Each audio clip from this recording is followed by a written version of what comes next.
بسم اللہ الرحمن الرحیم۔ محترم سامعین، السلام علیکم ورحمۃ اللہ وبرکاتہ۔ اللہ تعالیٰ کا بے انتہا فضل و کرم ہوا کہ اللہ رب العزت نے ہمیں ایمان کی بہت بڑی دولت سے نوازا ہے۔ یہ اللہ رب العزت کا فضل و کرم ہوا کہ اللہ رب العزت نے ہمیں حضرت محمد مصطفیٰ صلی اللہ علیہ وسلم کے آخری امت میں بغیر دعا کے ہمیں اللہ رب العزت نے پیدا فرمایا ہے، اور ہم کو دوری ذمہ داری دیا گیا ہے اور کسی امت کو ایسی ذمہ داری نہ دیا گیا۔ اس لیے قرآن پاک میں، قرآن مجید میں فرماتے ہیں، اللہ تعالیٰ نے اس امت کی تعریف کرتے ہیں کہ کنتم خیر امۃ اخرجت للناس تأمرون بالمعروف وتنہون عن المنکر وتؤمنون باللہ بارک اللہ لنا ولکم۔ محترم سامعین، میں نے آج پیارے آقا حضرت محمد صلی اللہ علیہ وسلم مدینے میں حضور صلی اللہ علیہ وسلم کا انتظار، جب مدینہ طیبہ کے لوگوں کو یہ معلوم ہوا کہ رسول اللہ صلی اللہ علیہ وسلم مکے سے ہجرت کر کے مدینہ تشریف لا رہے ہیں تو ان کی خوشی کی انتہائی نہ رہی۔ بچے بچیاں اپنے کوٹھیوں اور چھتوں پر بیٹھ کر حضور صلی اللہ علیہ وسلم کے آنے کی خوشی میں ترانے گاتے تھے۔ روزانہ جو ان بڑے بڑے شہر سے باہر نکل کر دوپہر تک آپ صلی اللہ علیہ وسلم کی تشریف آوری کا انتظار کرتے تھے، ایک دن وہ انتظار کر رہے ہیں، وہ واپس ہو رہے ہیں، واپس ہو ہی رہے ہیں کہ ایک یہودی کی نظر پیارے آقا حضرت محمد صلی اللہ علیہ وسلم پر پڑی تو فوراً وہ پکار اٹھایا، لوگوں جن کا تم لوگ شدت سے انتظار کر رہے ہیں وہ آ رہے ہیں۔ بس پھر کیا تھا، اس آواز کو سنتے ہی سارے شہر میں خوشی کی لہر دوڑ گئی اور پورا شہر اللہ اکبر کے نعروں سے گونج اٹھا اور تمام مسلمان استقبال کے لیے نکل آئے۔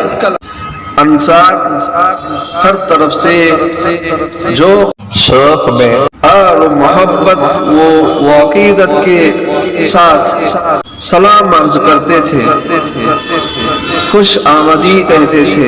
تقریباً 500 انصاریوں نے حضور صلی اللہ علیہ وسلم کا استقبال کیا۔ پیارے آقا حضرت محمد صلی اللہ علیہ وسلم نے دین کو پھیلانے کے لیے مکے سے مدینہ ہجرت کیے ہیں۔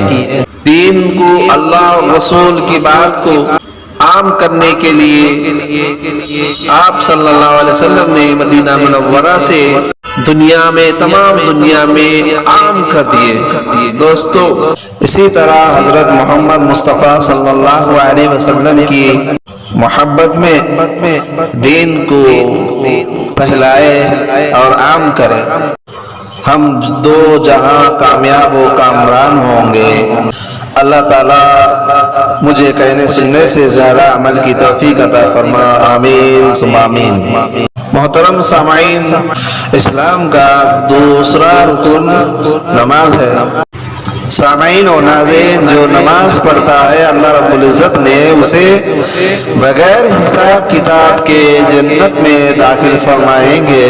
جو نماز نہیں پڑھتا اللہ رب العزت نے اسے چاہے عذاب دیں گے چاہے معاف فرمائیں گے، وہ اللہ کے اختیار میں ہے۔ پیارے آقا حضرت محمد مصطفیٰ صلی اللہ علیہ وسلم نے فرمایا، بندے جب بھی صبح و شام مسجد جاتا ہے تو اللہ تعالیٰ ہر مرتبہ مسجد جانے پر اس کی مہمانی کا انتظام فرما دیتے ہیں۔ محترم سامعین، جب ہم کسی کے گھر کو جاتے ہیں تو اطلاع دے کے جاتے ہیں یا بغیر اطلاع کے جاتے ہیں تو بے انتہا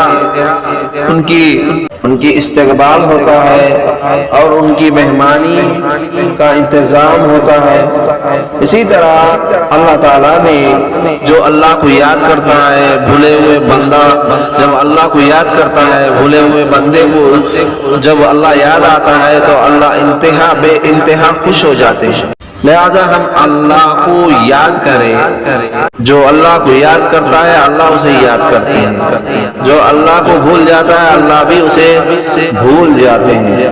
محترم سامعین، قرآن مجید میں اللہ تعالیٰ فرماتے ہیں وَاذْكُرُونِي أَذْكُرْكُمْ، تم مجھے یاد کرو میں تمہیں یاد کروں گا.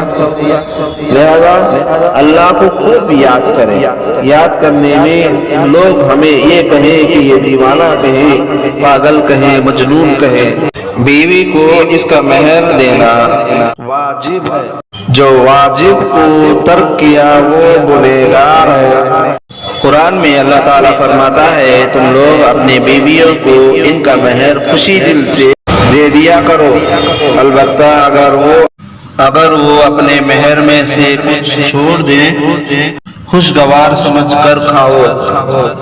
سامعین، اگر یہ ویڈیو اچھی لگی تو لائک، کامنٹ، شیئر اور نئے لوگ ہو تو ضرور سبسکرائب کر کے سپورٹ کریں. میں اور اچھے ویڈیو بنانے کی کوشش کروں گا انشاءاللہ.